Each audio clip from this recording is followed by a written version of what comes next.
아수라 발발타 시간입니다. 이 아수라 발발타가 회를 거듭할수록 많은 사람들 입에 회자되고 있는 모양입니다. 문화재라는 분야는 아주 특수한 분야입니다. 그래서 소위 말하는 마피아 집단이라는 소리도 듣는지 모릅니다. 하지만 또 이 전문성을 인정하지 않을 수 없습니다.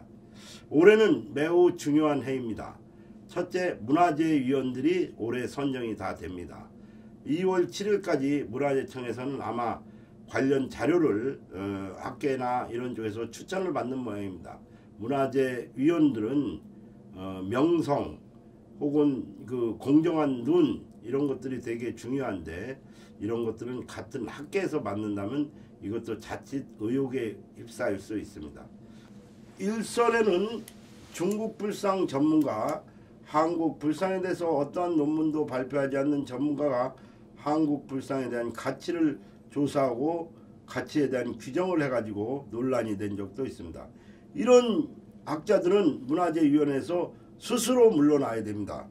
두 번째로는 현장 조사에 가서 자기가 아는 업체를 썼으면 좋겠다, 이런 식으로 은연중에 그런 의견을 발표해서 또 논란이 된 학자들도 있습니다.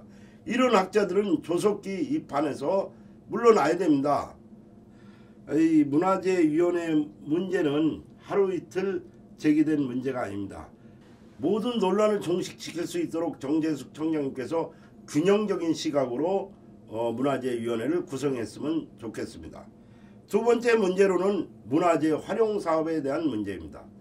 문화재 활용 사업이라고 대형 사찰이나 대형 문화재 위주로 활용 사업을 진행하는 경우가 많습니다. 물론 어쩔 수 없습니다. 문화재 지명도나 유명세가 있으니까요. 그런데 유명한 문화재는 그동안 많은 관광객들이 다녀갔습니다.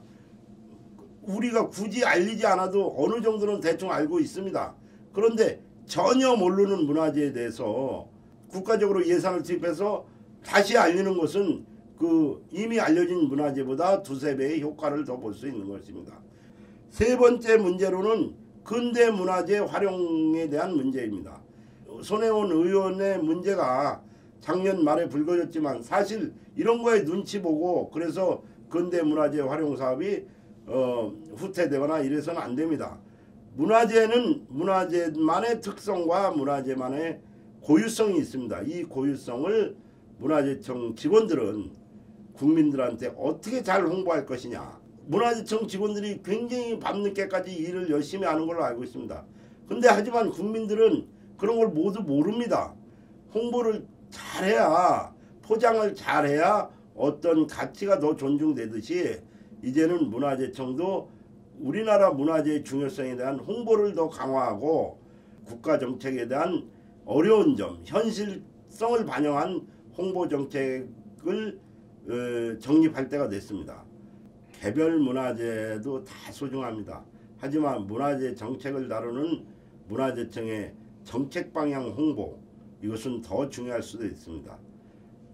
기자들이나 아니면 현장 관리자들 아니면 문화재 관리하는 지자체들, 이런 지자체들이 문화재청의 정책을 이해하고 국민들 가운데 이해 충돌이 있는 부분에 대해서 문화재청이 홍보를 어떻게 했느냐에 따라서 그 방향성이 달라지기도 합니다. 2019년 한 해는 홍보가 전혀 없었던 문화재청이 홍보란 무엇인가 새로운 길을 개척하는 한 해가 되었으면 좋겠습니다. 감사합니다.